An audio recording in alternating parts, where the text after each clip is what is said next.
The most wonderful thing about Floyd programs is you often meet a much better class of person. So why, if you've got nothing to do, why don't you just tune into your television set and see how you can make friends and influence pigs?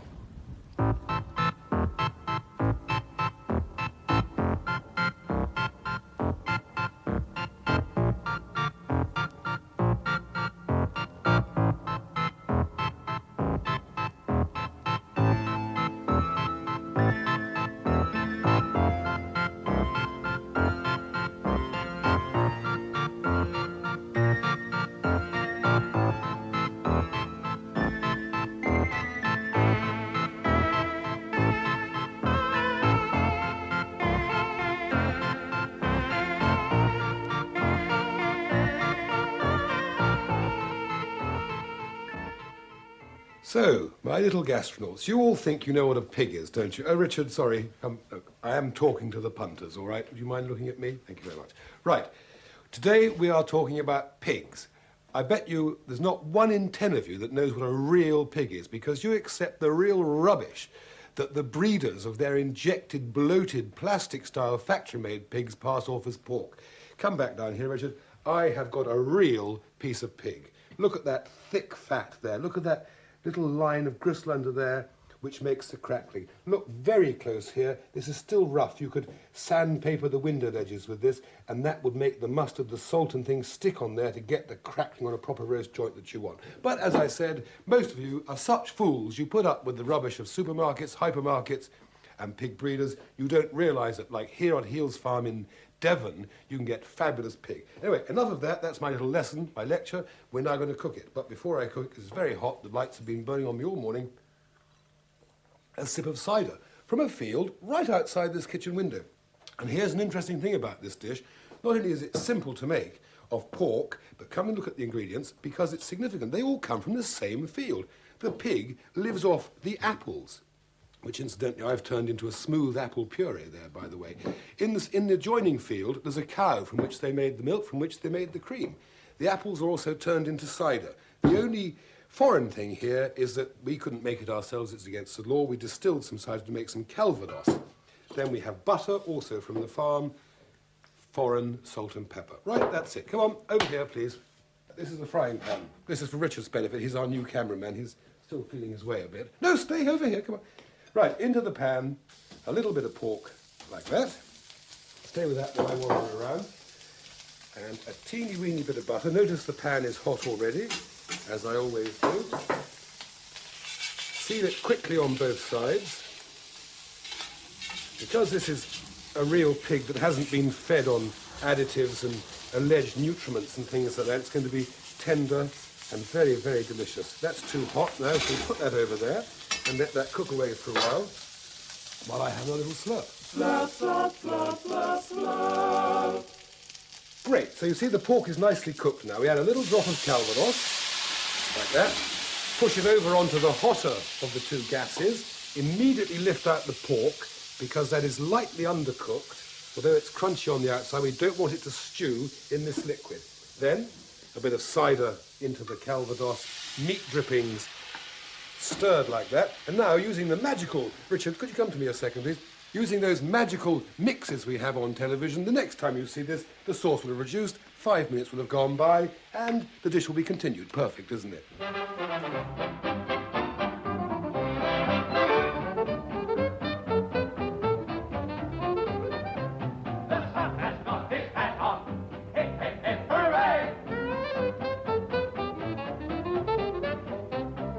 All the little boys excited, all the little girls delighted.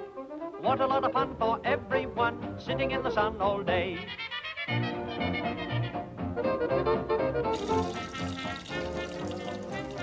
So, there you see, that's reduced to almost a syrupy consistency now, the calvados and the cider. In we put a spoonful, I should think, of this beautiful apple puree. Stir that in well into the juices.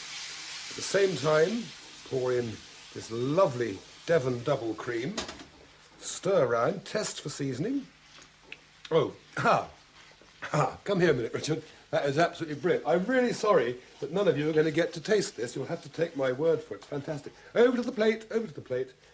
Beautifully liaised pour that gently over, like that. And there you have a dish which is called Pork Normande. In fact, we shall call this Pork Heel Farm style, because it's all the wonderful ingredients of the Calvados countryside in northern France you can find here in Devon. And since I'm such a brilliant cook, first-class ingredients, there it is, pork heel farm style. Fantastic. I'm going to eat it. Do you know, I'm a lucky fellow. As we charge around the countryside with Floyd and the BBC, who very kindly don't pay for the things that we have because we have to beg and borrow and steal, even the kitchens we use, the hotels, the restaurants and stuff, we con our way in, like with Anne's kitchen here, this beautiful 13th century farmhouse, which has got oak beams, probably the same oak that Drake used for his ships for the Armada. And also, Anne breeds the kind of pigs and makes the kind of hams that probably Drake himself would have eaten.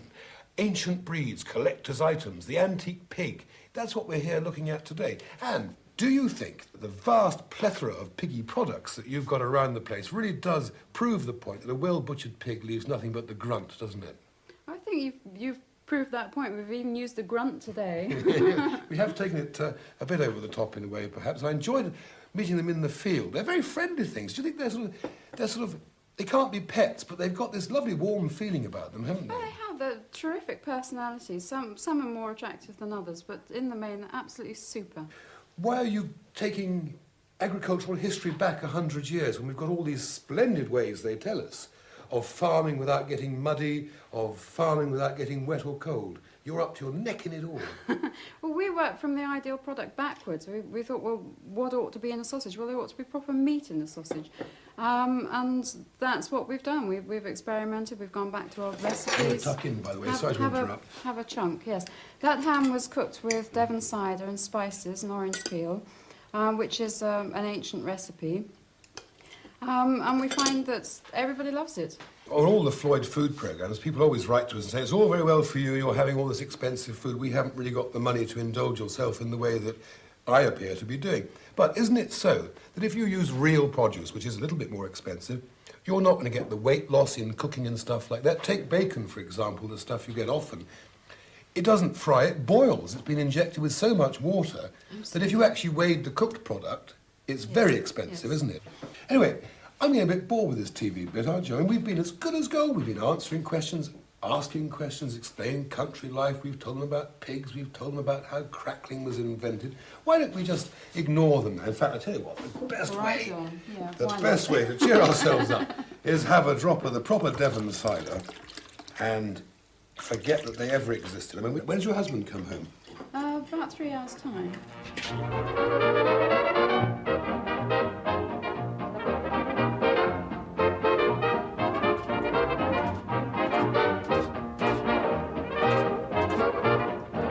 Come on, own up. This programme's got everything. A rerun from Animal Farm, a terrific performance by Napoleon there. Good on you, Nap. It's wonderfully witty archive footage, style, elegance and taste. In fact, it's an everyday story of television folk. I reckon that's enough commentary, don't you?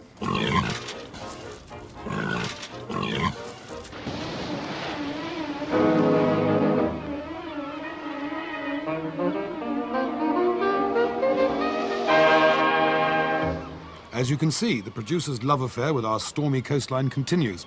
Thank heavens it's too rough to go to sea, or he'd have me doing the shopping for the next scene by boat. Attention all shopping, especially Sainsbury's, Safeways and North Otsera. Sorry, Tesco's. And now, back to Floyd on food, and let's see if I can con a kipper for breakfast.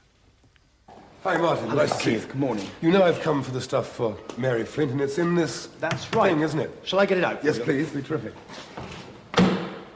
Now, I think she wanted some kippers, didn't Yes, she? she did indeed. Hey, is that a real kipper? That's a real kipper. Why isn't it sort of bright orange or yellow? Well, you see, we haven't used any colour involved. Look at that. Look. This is the beginning of the Floyd campaign for real kippers, okay? Jack the Ripper as she was born, not a golden smoke thing with nasty chemicals in. That's brilliant. There we are. Great.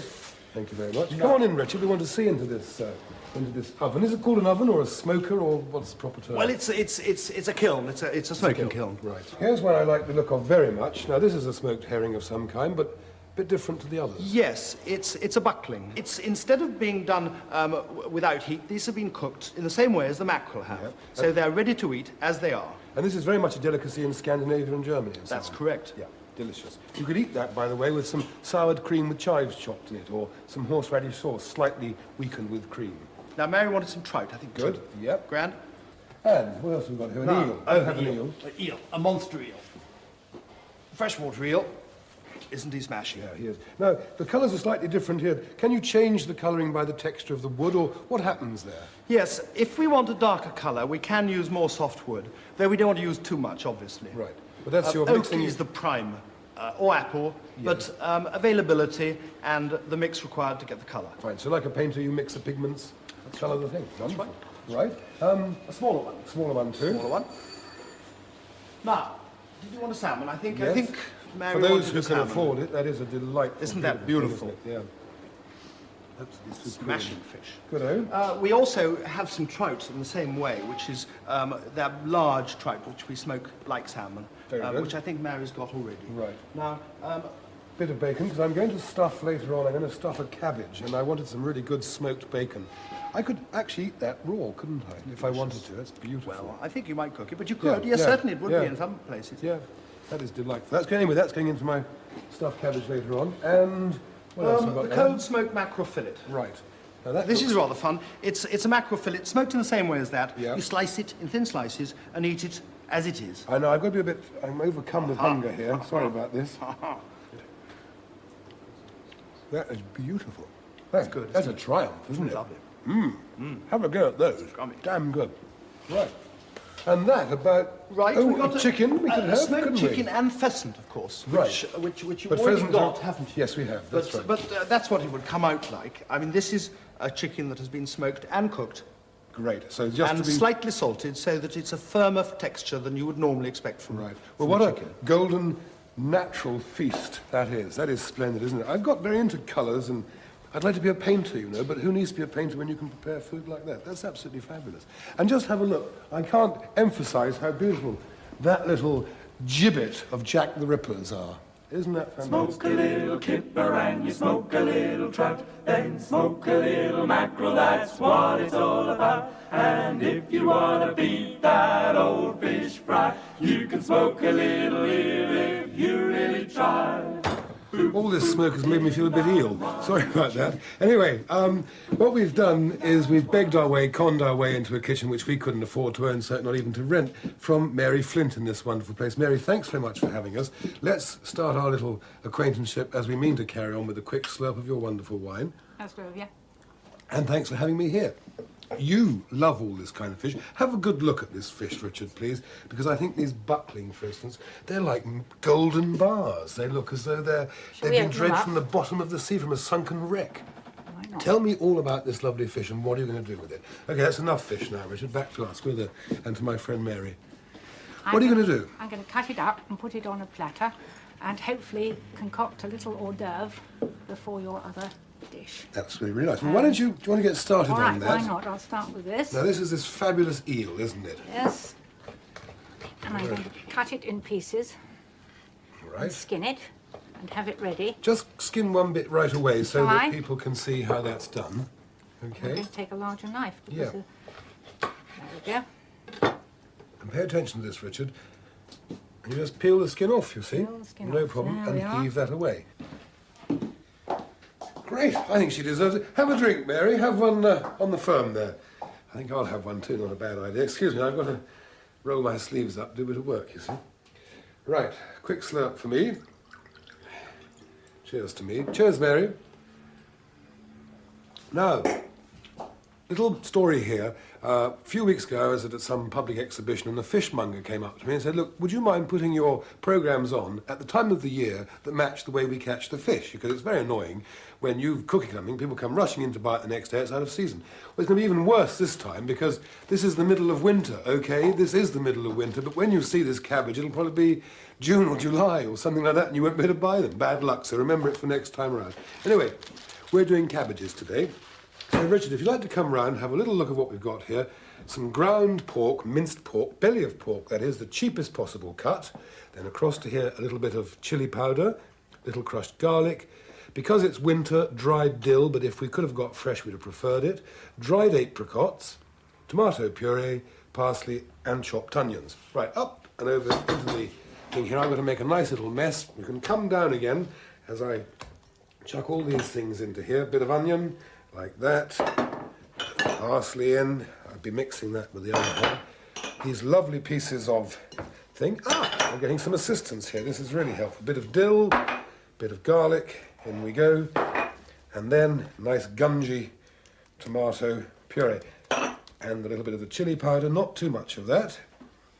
And my assistant director's ripping me off at this very moment, which he usually does, a piece of tissue so I can clean my hands. And this will provoke a load of letters. He's used his hands again. Never mind, never mind. Right, that's that. Tissue, please, director. Assistant director. Thank you very much. See how good they are to me, don't you? They're excellent, aren't they? Right. One of the little things I did earlier on was I blanched this whole cabbage so it's partly cooked and the heart's taken out. So all I now do is whack a few leaves down like this and put in my first little layer of my mixture. Fold the leaf over like that.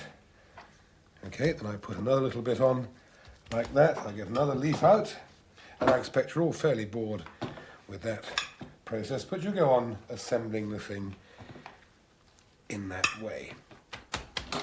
Now, great chefs, people like Auguste Escoffier, who for me is a sort of a saint, were not only brilliant, but they were humble. This simple recipe I'm making today, I've ripped off from him.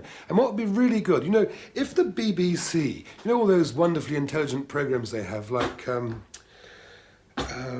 Omnibus, Arena, arts programmes. Oh, yes. Yeah, I know, yeah, sorry. All those kind... Actually, he's got the heart of a cabbage as well. If they, instead of doing these weird flautists and poets and things, devoted, you know, 40 minutes to the life and the work of a great man like that, television would be all the better for it, wouldn't it? Anyway, I'm going to go on some cooking. I'm going to have a slurp. And see you again in a moment. I'll carry on doing these.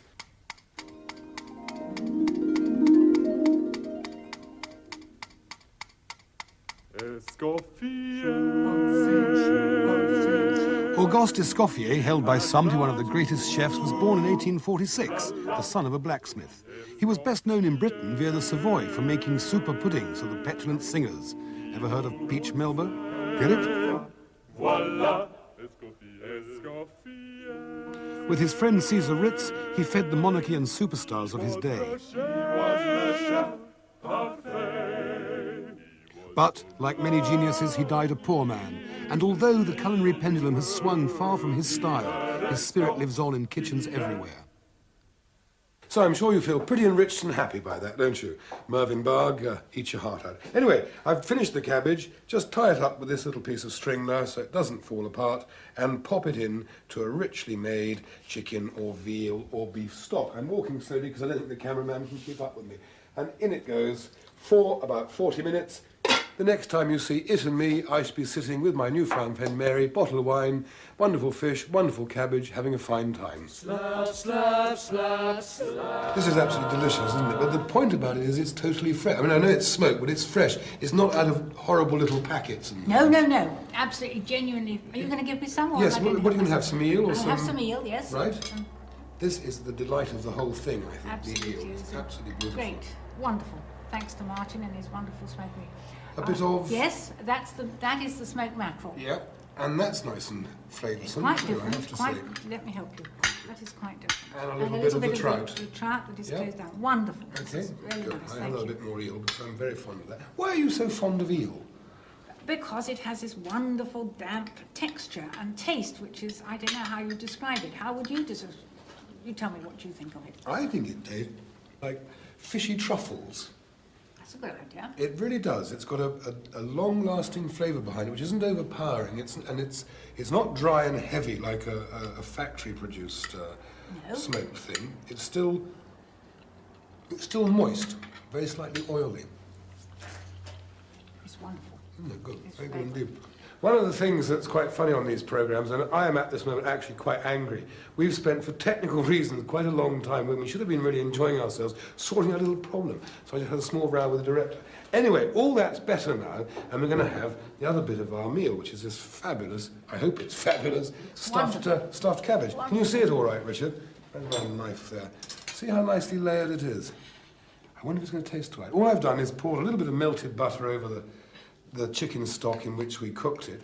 And by the way, for those of you who really want to know how long these things took, it took about 55 minutes to cook properly. Is that enough for the moment? That's fine, thank you. Cut myself a little piece. Ah dear, doesn't matter if it crumbles up.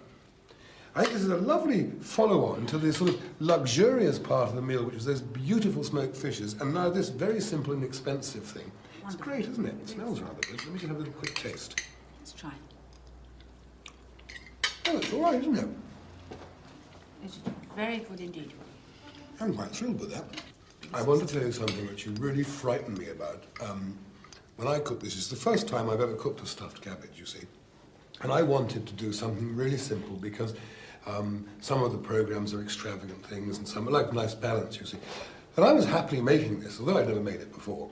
And you said, oh, you're going to be doing this little Polish number, you see. And I thought, oh, my God, how would you have made these? I was quite interested. I would have done them as individual little parcels, but the effect would have been virtually the same, that you, instead of making a big parcel, you make individual parcels. And you like the idea of a tomato sauce with that, perhaps? Yes, and that is called głąbki, which is a well-known, extremely good Polish dish. And slow, simple, peasant cooking. Wonderful. Doesn't need a lot of money, just needs, what, patience? Love.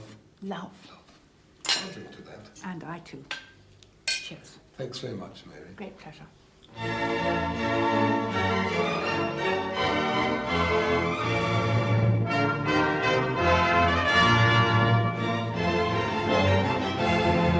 Great moral uplift, this stirring music from the London Philharmonic, and I need it too, because armed only with food and wine, I am engaged to do battle with what some say are our oldest enemies. You've got it, the dreaded frogs. Actually, it's jolly funny to find these garlic-chewing matlows stormbound, hungry and helpless here in Newlyn, and down to their last tin of foie gras.